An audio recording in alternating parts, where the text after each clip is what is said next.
Klaten gencarkan sidak ke sejumlah distributor minyak goreng untuk mengetahui indikasi penimbunan yang dilakukan para distributor.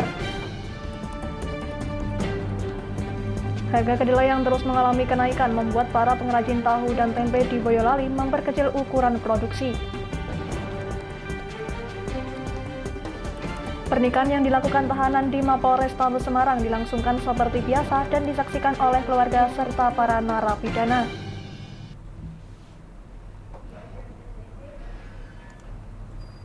Selamat sore pemirsa, bersama saya Amanda Soraya, inilah Jateng hari ini. Pengrajin tahu dan tempe di Boyolali masih mengutak-atik ukuran tahu dan tempe sebagai dampak kenaikan harga kedelai. Setiap harinya harga kedelai mengalami kenaikan, hingga saat ini tembus di harga Rp12.000 per kilogramnya. Harga kedelai sebagai bahan baku pembuatan tempe dan tahu mengalami kenaikan harga setiap harinya. Rata-rata kenaikan berkisar Rp100 hingga Rp200, hingga saat ini harga kedelai berada di Rp12.000 per kilogramnya.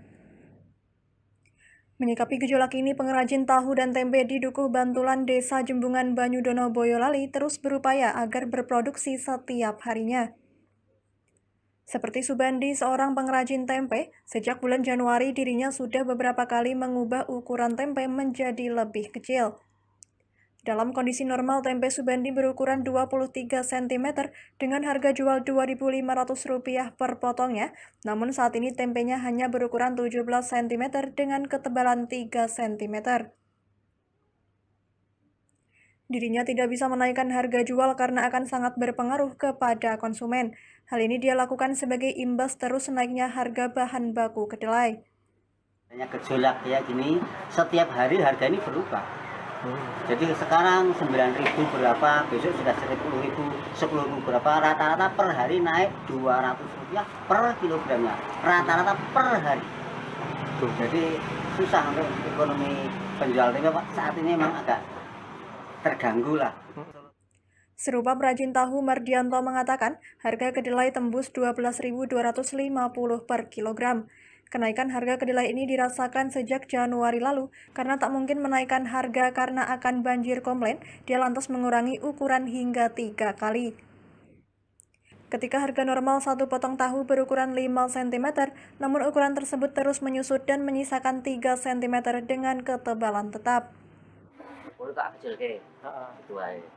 Dari berapa ke berapa? Itu saya dulu 5 cm kan jadi 3 cm.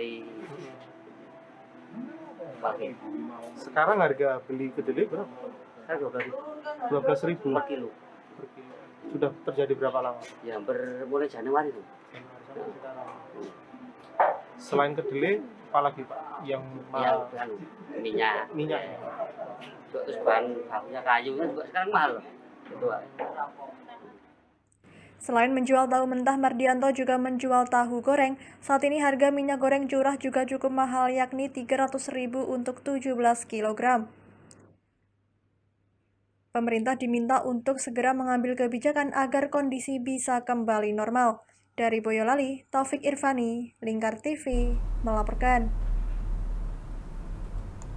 Kapolres Klaten AKBP Eko Prasetyo melakukan pengecekan ke sejumlah distributor minyak goreng di Kabupaten Klaten, Jawa Tengah. Kegiatan ini dilakukan dalam rangka memantau harga sekaligus ketersediaan minyak goreng yang akhir-akhir ini mengalami kelangkaan.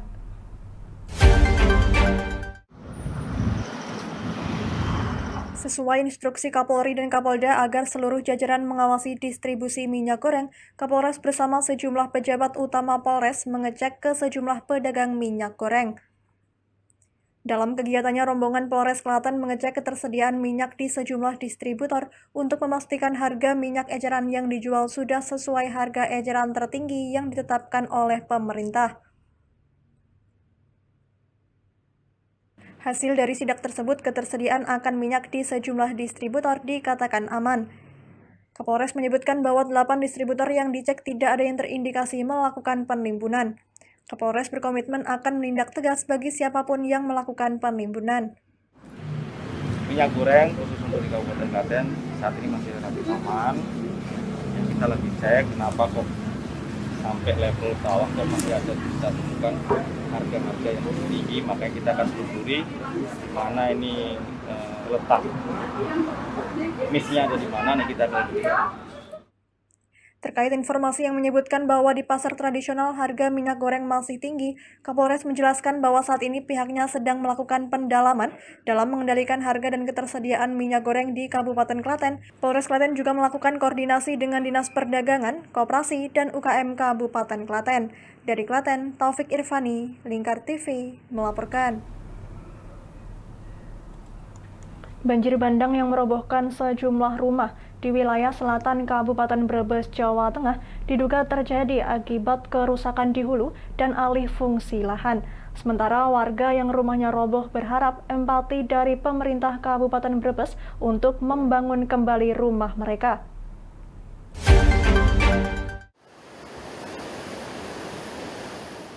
Berdasarkan data Badan Penanggulangan Bencana Daerah Kabupaten Brebes, Jawa Tengah, hingga Kamis sore tercatat 10 rumah rusak akibat banjir bandang pada Rabu sore.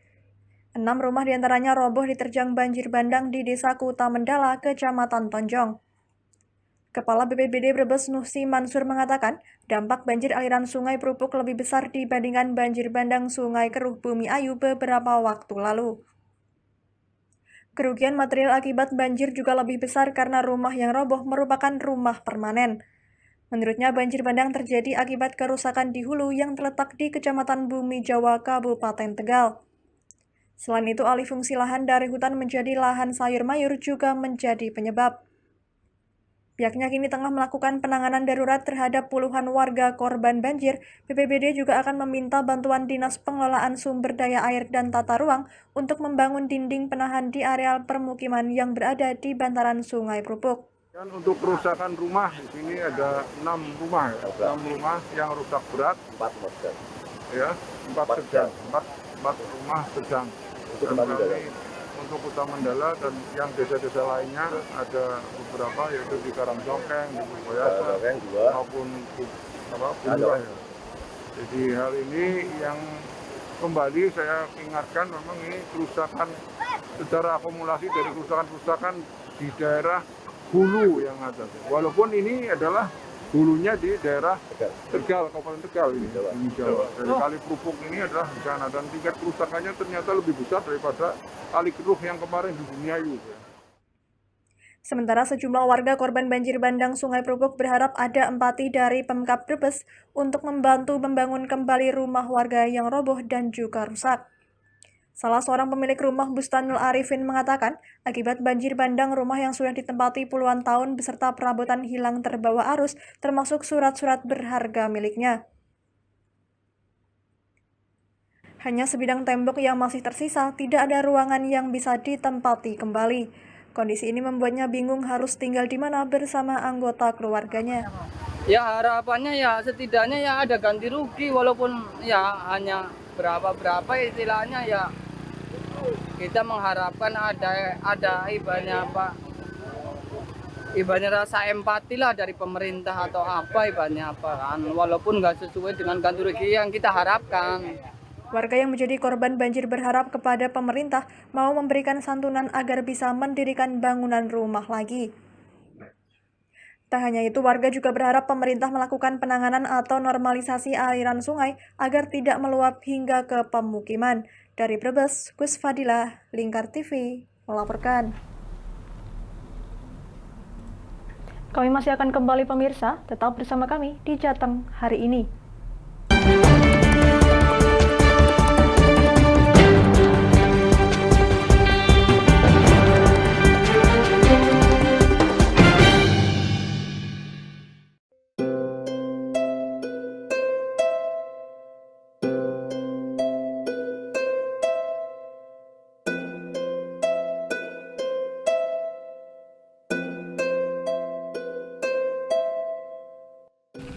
Wah, iki yo siaran TV wah apik temenan. Filme cocok karo suasanane. Elah. Lapole bro ngene iki awan-awan kok. Iki lho nonton TV, Kang. Wah, kenal nedan kowe wong kenang delok HP kok delok TV piye?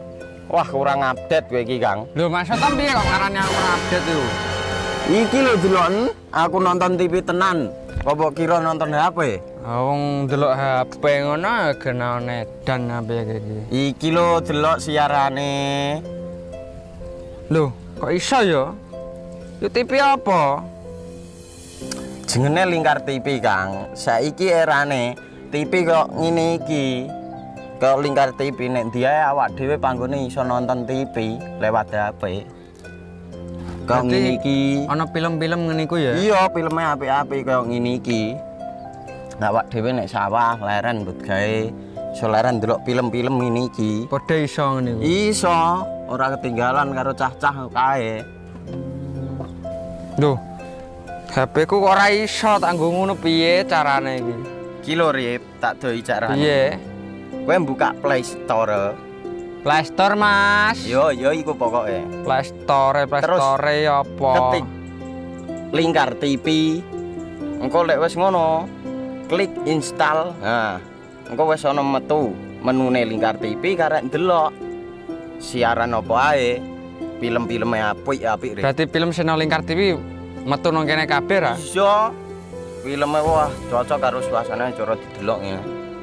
Oh, wis iki iso iki. Iya metu kabeh ngene TV wah. Iya. Ondiange ya. Mangkane Lingkar TV filme apik-apik kabeh. Iya, aku ngene kok. Lagi reti iki aku malah. Sekolo Iya. ana bocah-bocah jaki delok. Ben seru nang kene ya, kawan. Wabek. Rene lo. Tak deloki apik-apik ana film Jos iki.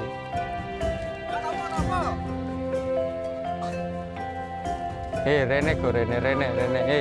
Oh iki lho tak deloki film nang Lingkar TV. Solutif dan terpercaya. Tonton siaran Lingkar TV melalui aplikasi Lingkar TV di Play Store. Dengan cara ketik Lingkar TV di pencarian Play Store, kemudian tekan install. Mudah bukan? Nikmati tayangan-tayangan menarik dari Lingkar TV kapanpun dan dimanapun Anda berada. Tinggal tekan menu Lingkar TV di HP Anda dan selamat menonton!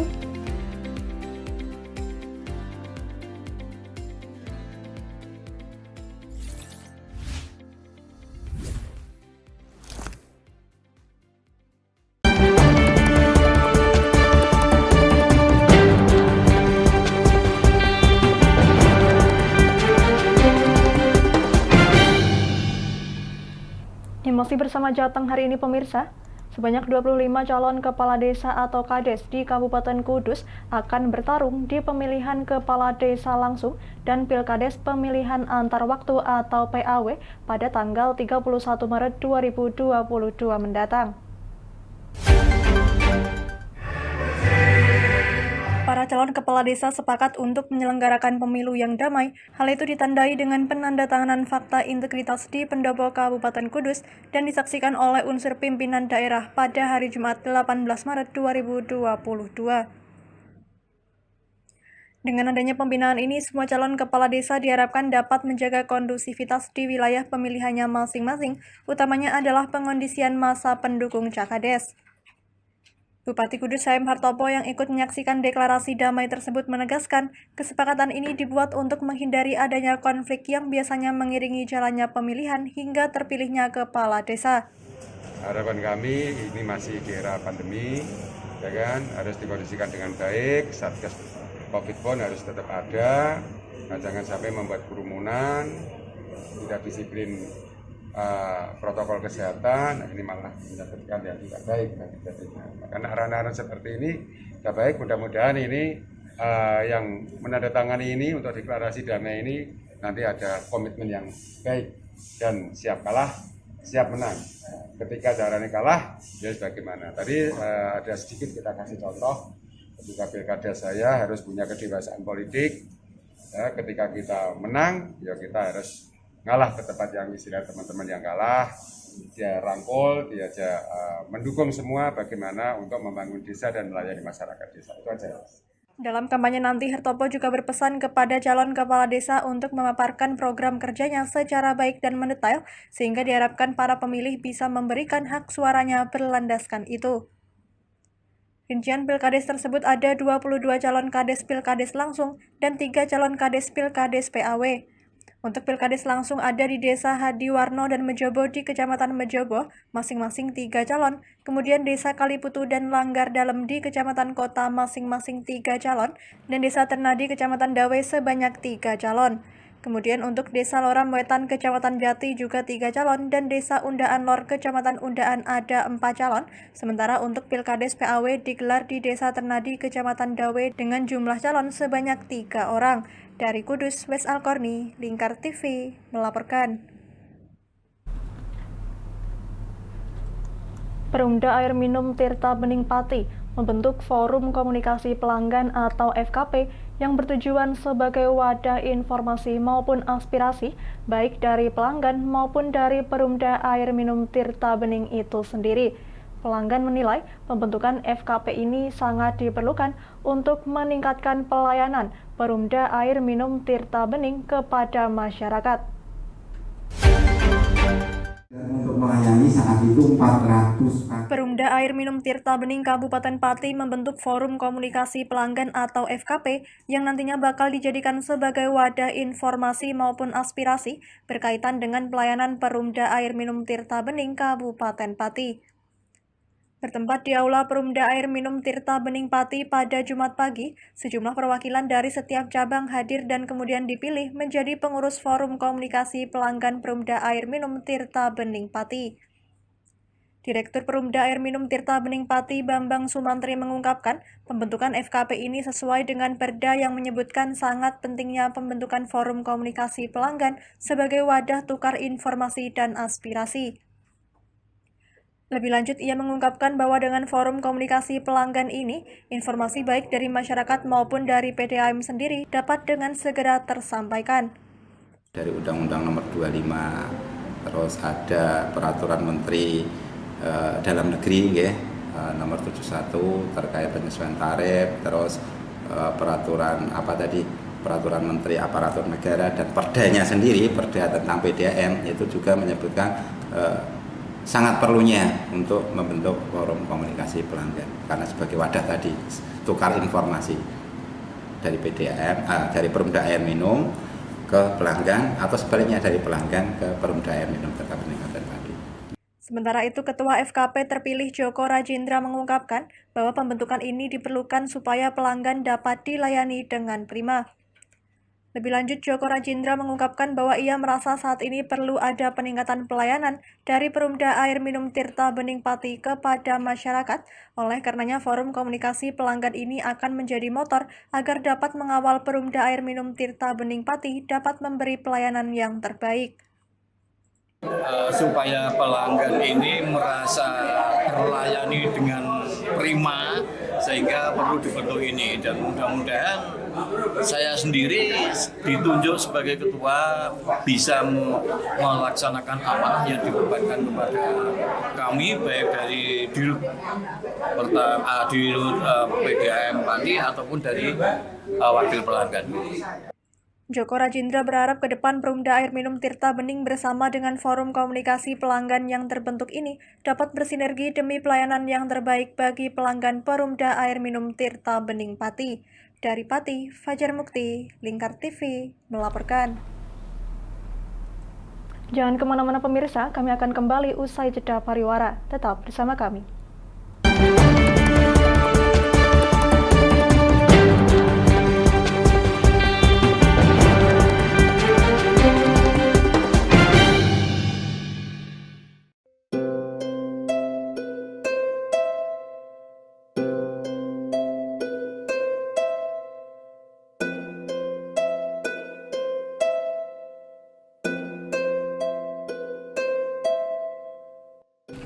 Wah iki yo siaran TV apik temenan.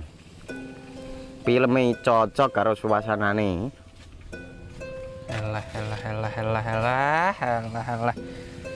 Lapo le bro ngene iki awan-awan kok Iki lho nonton TV, Kang. Wah, kenal nedan kowe wong kenang delok HP kok delok TV piye? Wah, kurang update kowe iki, Kang. Lho, maksudnya piye kok ngarane kurang update itu? Iki lho deloken, aku nonton TV tenan. Apa kira nonton HP? Wong delok HP ngono kenal nedan apa iki? Iki lho delok siarane. Lho, kok iso ya? Yo TV apa? Jenenge Lingkar TV, Kang. Saiki erane TV kok ngene iki. Kok Lingkar TV nek dia awak dhewe panggone iso nonton TV lewat HP. Kok ngene iki. Ana film-film ngene iku ya? Iya, filme apik-apik kok ngene iki. Awak dhewe nek sawah leren mbut gawe iso leren ndelok film-film ngene iki. Padha iso ngene iku. Iso, ora ketinggalan karo cah-cah kae. Duh. HP ku kok ora iso tak nggo ngono piye carane iki? Ki lho Rip, tak doi carane. Piye? Kowe buka Play Store. Play Store, Mas. Yo iku pokoke. Play Store apa? Ketik Lingkar TV. Engko lek wis ngono, klik install. Nah, engko wis ana metu menune Lingkar TV karek ndelok siaran apa ae. Film-filme apik-apik. Berarti film channel Lingkar TV metu nang kene kabeh ra? Iya. Filme wah cocok karo suasana cara didelok ya. Oh, wis iki iso iki. Iya metu kabeh ngene TV wah. Iya. Ondiange ya. Mangkane Lingkar TV filme apik-apik kabeh. Iya, aku ngene kok lagi reti iki malah. Sekolo ana bocah-bocah ajak ndelok. Heeh, ben seru nang kene ya, kawan. Webek. Rene lo. Tak deloki apik-apik ana film Jos iki.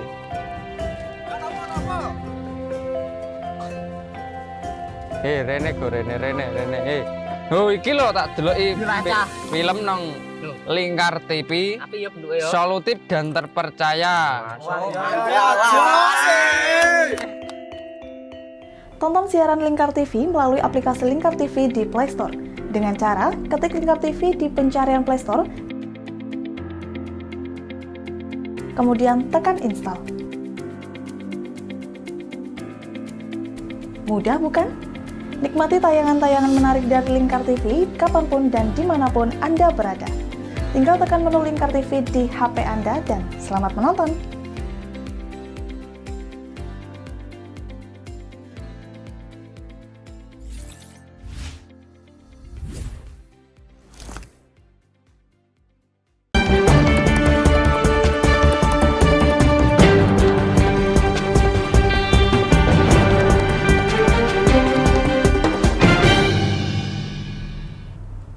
Anda tengah menyaksikan Jateng hari ini pemirsa. Lolosnya Persipapati ke kasta Liga 2 mengharuskan banyak perubahan di tubuh Persipapati.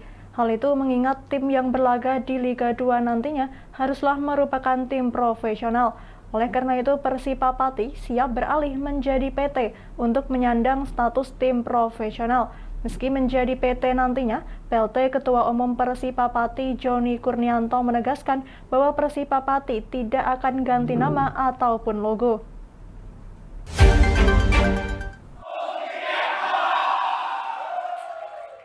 Lolosnya Persipa ke Liga 2 mengharuskan adanya perubahan di tubuh Persipa. Tim berjuluk Laskar Saridin tersebut harus merubah menjadi sebuah PT untuk menyandang label tim profesional. Oleh karena itu, PLT Ketua Umum Persipapati Joni Kurnianto mengungkapkan bahwa pihaknya sudah bersiap terkait perubahan di tubuh Persipa tersebut.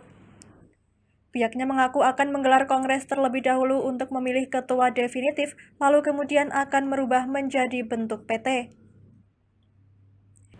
Disinggung mengenai kemungkinan perubahan nama dan home base, pria yang juga menjabat sebagai Wakil Ketua 1 DPRD Pati tersebut menegaskan bahwa tidak akan merubah nama dan home base nantinya. Ya tentu saja nanti kan ini, Pak Ketua tadi kan, kita nanti menjalankan kongres dulu, kita pilih ketua definitif, nanti kita rubah jadi bentuk PT, ya, bentuk PT nanti tetap nanti harus berhobis, syaratnya memang harus berhobis Pati dan nama tidak boleh dirubah. Gitu kalau menurut saya begitu. Jadi biar ini miliknya orang Pati bukan miliknya siapa-siapa. Mengenai perubahan logo, Joni Kurnianto pun menegaskan bahwa tidak akan ada perubahan untuk logo Persipa ketika sudah menjadi PT nantinya. Itu artinya hanya status Persipa yang nantinya akan berubah menjadi sebuah PT.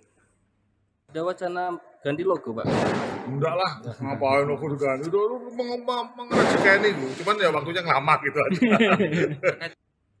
Meski akan menjadi tim profesional, Joni Kurnianto mengungkapkan Persipa nantinya akan tetap meminta bimbingan oleh Bupati, Ketua DPRD Pati, ataupun anggota DPRD Pati yang lain.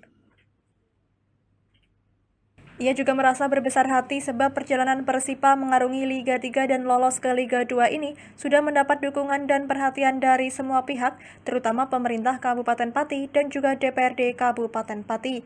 Dari Pati, Fajar Mukti, Lingkar TV, melaporkan.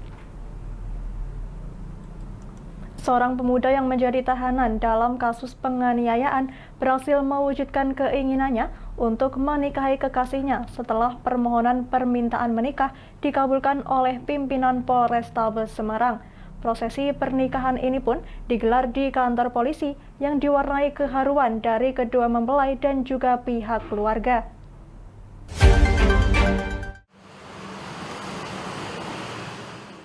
Iring-iringan pengantin yang berjalan bersama pemain rebana menuju lobi depan kantor Polrestabes Semarang menjadi awal berlangsungnya prosesi perkawinan tahanan bernama Ahmad Ridwan dengan kekasihnya yang bernama Bunga. Urut-urutan ijab kabul seperti layaknya prosesi pernikahan pun dilangsungkan. Ijab kabul dipimpin oleh seorang penghulu, disaksikan oleh perwakilan keluarga kedua mempelai serta sejumlah tahanan. Diketahui Ridwan adalah pemuda berusia 28 tahun yang menjadi tahanan Satreskrim Polrestabes Semarang karena kasus penganiayaan dengan korban petugas keamanan yang terjadi pada 4 Februari lalu. Dia telah jauh hari hendak merancang menikahi Bunga yang baru berusia 17 tahun sebelum tersandung perkara hukum. Dengan pertimbangan kemanusiaan, Kepolisian Kota Besar Semarang memenuhi permintaan keluarga yang sebelumnya telah meminta izin untuk melangsungkan pernikahan. Memang mereka sudah merencanakan kegiatan ini jauh-jauh sebelumnya, dan karena ada peristiwa kasus yang menimpa mempelai laki-laki sehingga harus berhadapan dengan hukum. Tapi dengan tidak menutup hak dia untuk melaksanakan pernikahan, sehingga kita memfasilitasi rencana yang sudah mereka susun dan mereka rencanakan sebelumnya. Prosesi pernikahan dari awal sampai akhir memang digelar, tak ada bedanya dengan kebanyakan yang dijalani pasangan yang tengah menikah. Ya kalau sudah sah ini bahagia, Pak. Tenang. Ibaratnya kalau belum sah kan pikiran gitu loh, Pak. Tadi punya janji apa sama istri? Ya ibaratnya tak suruh mempertahankan pernikahan gitu loh, Pak. Setelah menjalani ijab kabul, pasangan asal Semarang Utara ini berbeda dengan pasangan yang lain. Setelah rangkaian acara, keduanya harus berpisah sementara waktu. Sang pengantin pria harus kembali ke sel tahanan untuk melanjutkan proses hukum yang harus dijalankan. Sementara untuk hidup bersama, pengantin wanita harus menunggu setelah pengantin pria selesai menjalani masa hukuman di lembaga pemasyarakatan. Dari Semarang, Henufan, Lingkar TV, melaporkan. Berita tadi sekaligus mengakhiri perjumpaan kita kali ini. Terus saksikan Jateng hari ini setiap pukul 17 waktu Indonesia Barat hanya di Lingkar TV. Akhirnya saya Mada Soraya, mewakili seluruh kerabat kerja yang bertugas, pamit dari hadapan Anda. Terima kasih dan sampai jumpa.